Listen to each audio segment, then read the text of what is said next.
आज हम बात करने वाले हैं पूर्ण आंतरिक परावर्तन के बारे में। तो चलिए स्टार्ट करते हैं। देखिए, सबसे पहले पूर्ण आंतरिक परावर्तन आपको समझना होगा अपवर्तन की घटना है। किसकी घटना है? अपवर्तन की घटना है। और बेसिकली अपवर्तन किसका होता है? ऑब्वियस सी बात है, प्रकाश का होता है। मतलब पूर्ण आंतरिक परावर्तन प्रकाश के अपवर्तन की घटना है। अब बेसिकली प्रकाश का अपवर्तन होता कैसे है? जब आपकी प्रकाश किरण एक माध्यम से दूसरे माध्यम में प्रवेश करती है तो प्रकाश का अपवर्तन होता है, इतनी बात हम जानते हैं। तो यहां पर भी वही होगा।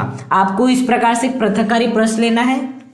क्या लेना है? इस प्रकार से आपको एक पृथककारी प्रश्न लेना है और उस पृथककारी प्रश्न के नीचे वाला माध्यम आपको सघन माध्यम ले लेना है और ऊपर वाला कौन सा माध्यम ले लेना है? विरल माध्यम। चाहे तो आप ऊपर सघन ले लीजिए या नीचे विरल ले लीजिए। उसी प्रकार से मैं और एक पृथककारी प्रश्न बना लेता हूं।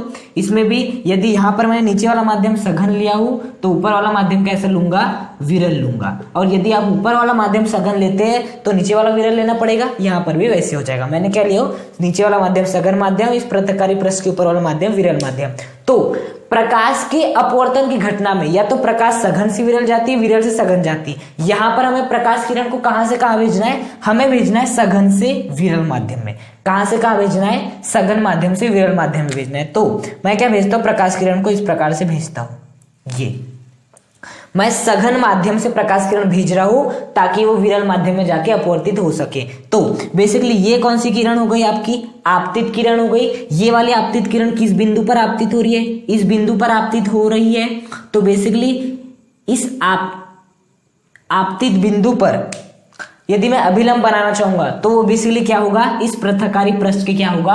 लंबवत होगा। तो देखो, ये बेसिकली आपतन बिंदु कहलाता है। इस आपतन बिंदु पर पृथककारी पृष्ठ के लंबवत जो भी रेखा होती है उसे क्या कहते हैं? आपका अभिलंब कहते हैं। तो ये क्या हो जाएगा? आपका बेसिकली अभिलंब हो जाएगा। अब देखना, जब आपकी प्रकाश किरण सघन माध्यम से विरल माध्यम में प्रवेश करती है तो वो क्या होती है? अभिलंब से दूर हट जाती है, अभिलंब की ओर झुक जाती है। आपको अब ये बताना है। तो ऑब्वियस सी बात है, आप सभी जानते हैं, जब आपकी प्रकाश किरण कहां से कहां प्रवेश करती है? सघन माध्यम से विरल माध्यम में प्रवेश करती तो अभिलंब से क्या हो जाती है? दूर हट जाती है। देखो, अभिलंब से वो दूर हट गई। और ये वाली किरण कौन सी कहलाएगी? अपवर्तित किरण। और ये वाली क्या होगी? आपतित किरण। इतनी बात आई समझ में? जब प्रकाश किरण सघन माध्यम से विरल माध्यम में प्रवेश करती है तो वो अभिलंब से दूर हट जाती है। ये आपतित किरण है, ये आपका अभिलंब है। आपतित किरण अभिलंब के बीच जो भी कोण बनता है उसे क्या कहते हैं? हम आपतन कोण कहते हैं। बेसिकली ये अपवर्तित किरण है, ये अभिलंब है। अभिलंब और अपवर्तित किरण के बीच जो भी कोण बनता है उसे क्या बोलते हैं? बेसिकली हम अपवर्तन कोण कहते हैं। इतनी बात आई समझ में? अब बेसिकली अब मैं क्या करूं? इस आपतन कोण के मान को यदि मैं क्या कर दूं? बढ़ा दूं। क्या कर दूं? इस आपतन कोण के मान को बढ़ा दूं। मतलब कि मैं इस आपतन कोण, अभी आपतन कोण आपका इतना है, मान लेते हैं। ये आपतन कोण कितना है? आपका 30 डिग्री है।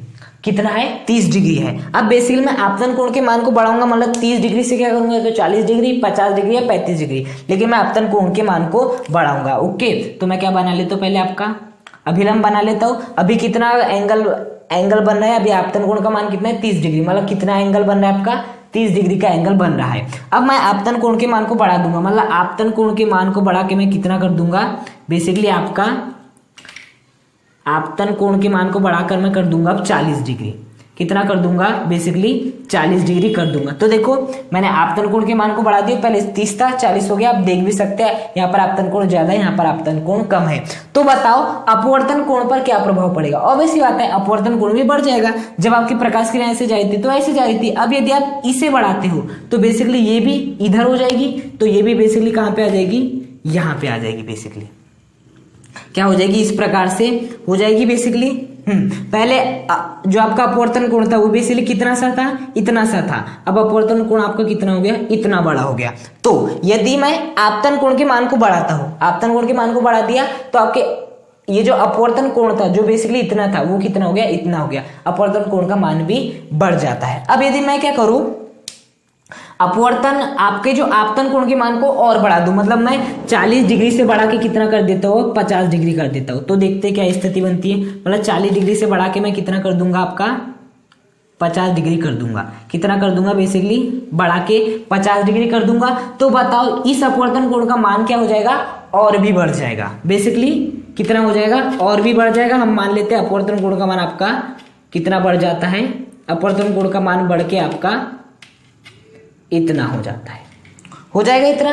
बात आई समझ में? मैं क्या कर रहा हूं, पहले आपका आपतन कोण 30 डिग्री था, अब मैंने इस आपतन कोण को बढ़ा के 40 डिग्री किया तो आपका अपवर्तन कोण भी बढ़ गया। अब मैंने जो 40 डिग्री का आपतन कोण था इसे और बढ़ाया 50 डिग्री किया तो आपका अपवर्तन कोण जो आपका अपवर्तक कोण था वो बेसिकली 40 डिग्री वाले आपतन कोण के मान की तुलना में और अधिक बढ़ गया और अधिक। अब मैं क्या करूं, इस आई को बढ़ा के मतलब कि इस आपतन कोण के मान को और बढ़ा दूं, मतलब अब कितना कर दूं, 60 डिग्री कर दूं। तो देखते क्या होगा, यदि मैं इस आपतन कोण के मान को बढ़ा के कितने कर देता हूं, 60 डिग्री कर देता हूं।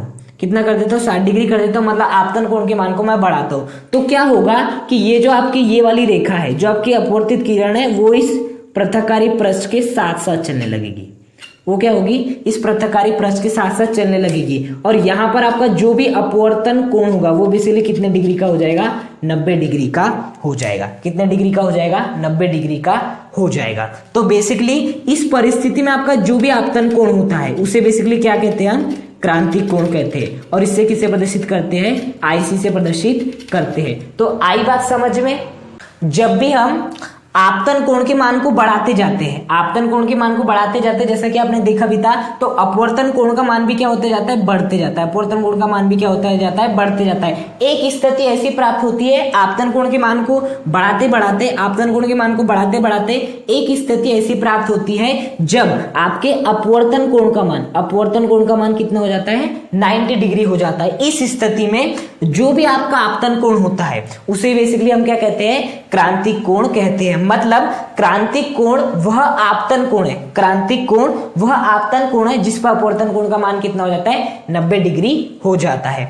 अब मैं क्या करता हूं, ये जो आपका आपतन कोण है 60 डिग्री, अब मैं 60 डिग्री से खुश नहीं हूं, इसे मैं बढ़ा के कितना कर देता हूं, बेसिकली 70 डिग्री कर देता हूं। कितना कर देता हूं, 70 डिग्री कर देता हूं बेसिकली। ओके, कितना कर देता हूं मैं, आपके 70 डिग्री कर देता हूं। देखो पहले आपका कितना था, 30 डिग्री, 40 डिग्री में आपकी ये वाली रेखा थी, 50 डिग्री में आपकी ये वाली रेखा थी, 60 डिग्री में देखो 40 डिग्री में आपकी ये वाली रेखा थी, 50 डिग्री में ये वाली रेखा थी, 60 डिग्री में ये वाली रेखा है। और यही वाली रेखा पर आपके अपवर्तन कोण का मान कितना आया था, 90 डिग्री। अब मैं 60 डिग्री से बढ़ा के कितना कर दूं, बेसिकली 70 डिग्री कर दूं। कितना कर दूं, 70 डिग्री कर दूं। तो बताओ क्या होगा, ये इस अपवर्तन कोण का मान और भी बढ़ जाएगा, 90 डिग्री से बढ़ जाएगा और प्रकाश किरण उसी माध्यम में क्या हो जाएगी, वापस लौट जाएगी। प्रकाश किरण क्या होगी, उसी माध्यम में वापस लौट जाएगी। इतनी बात आई समझ में? तो इस संपूर्ण घटना को क्या कहते हैं, बेसिकली हम, ये हो जाएगा आपका R और ये हो जाएगा आपका I। इस संपूर्ण घटना को क्या कहते हैं, पूर्ण आंतरिक परावर्तन। मतलब हमने जब आपकी प्रकाश किरण सघन माध्यम से विरल माध्यम में प्रवेश करती है तो वो क्या होती है, अभिलंब से दूर हट जाती है। अब यदि आपतन कोण के मान को बढ़ाते जाएं, आपतन कोण के मान को बढ़ाते जाएं तो इस अपवर्तन कोण का मान भी बढ़ते जाता है, इस अपवर्तन कोण का मान भी बढ़ते जाता है। आपतन कोण के मान को बढ़ाते बढ़ाते एक स्थिति ऐसी प्राप्त होती है जब अपवर्तन कोण का मान कितना हो जाता है, 90 डिग्री हो जाता है। इस स्थिति में जो भी आपका आपतन कोण होता है जो कि 60 डिग्री था वो हमारा क्रांतिक कोण कहलाता है। अब यदि आपतन कोण के मान को क्रांतिक कोण के मान से भी बढ़ा दिया जाए, किससे बढ़ा दिया जाए, क्रांतिक कोण के मान से भी बढ़ा दिया जाए, तो बेसिकली आपकी अपवर्तित किरण, देखो अपवर्तित किरण यहां तक आगे थी क्रांतिक कोण की स्थिति में। अब यदि मैंने इसे थोड़ा सा भी बढ़ाया तो ऑब्वियस सी बात है अपवर्तित किरण उसी माध्यम में वापस लौट जाएगी। तो इस संपूर्ण परिघटना को क्या कहते हैं, पूर्ण आंतरिक परावर्तन। बात आई समझ में कि पूर्ण आंतरिक परावर्तन क्या होता है। हमने सघन माध्यम से विरल माध्यम में प्रकाश किरण भेजे, लेकिन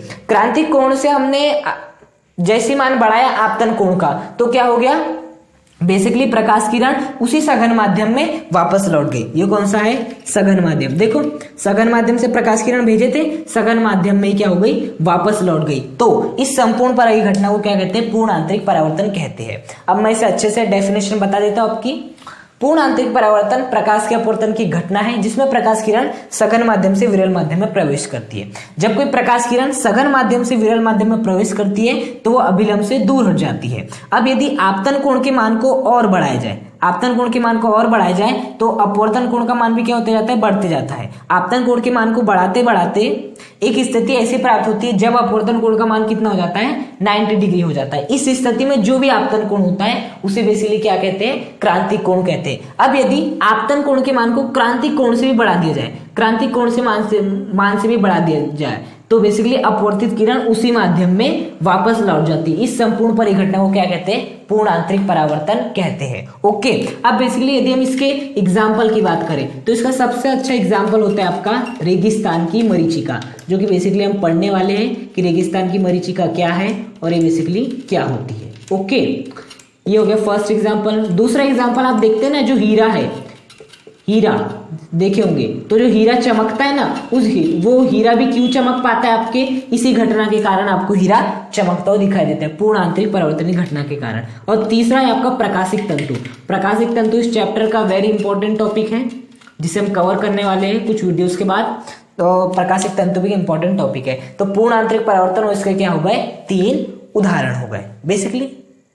अब यहां पर हमें और एक टर्म मिली थी, क्रांतिक कोण। जब हम आपके किसका अध्ययन कर रहे थे, पूर्ण आंतरिक परावर्तन का अध्ययन कर रहे थे। किसका अध्ययन कर रहे थे, पूर्ण आंतरिक परावर्तन का अध्ययन कर रहे थे। तो बेसिकली पूर्ण आंतरिक परावर्तन को जब हम समझ रहे थे तो बीच में हमें एक टर्म प्राप्त हुई थी, क्रांतिक कोण। तो बेसिकली बताओ क्रांतिक कोण पे क्या हुआ था।